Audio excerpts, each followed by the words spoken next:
Pensamiento del día jueves 27 de marzo. Sintonizarnos con la voz de Dios. ¿Quieres aprender a amar? ¿A amar a Dios y por Él a los hermanos? No esperes un instante más. No lo pienses demasiado.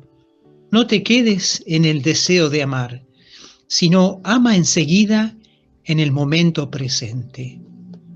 Es que amar significa hacer enseguida, ahora, ya, en este minuto, la voluntad de Dios, no la tuya. La vida no está hecha más que de momentos presentes, y valen aquellos donde alguien quiere hacer algo.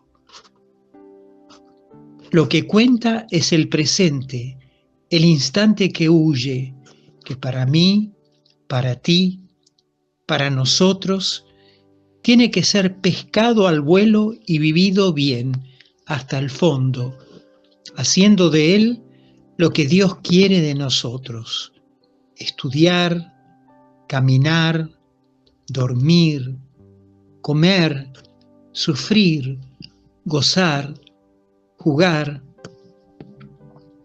Aprende a escuchar la voz de Dios en lo profundo de tu alma, la voz de la conciencia. Ella te dirá lo que Dios quiere de ti en cada momento. Vivamos bien lo que Dios quiere en el momento presente.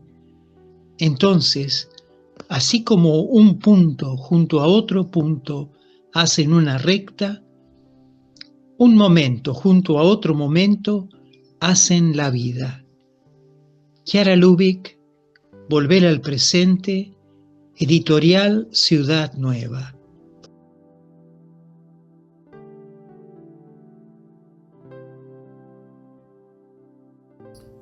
Palabra de vida. Marzo de 2025. ¿Cómo es que miras la paja que hay en el ojo de tu hermano y no reparas en la viga que hay en tu propio ojo? Evangelio de Lucas, capítulo 6, versículo 41.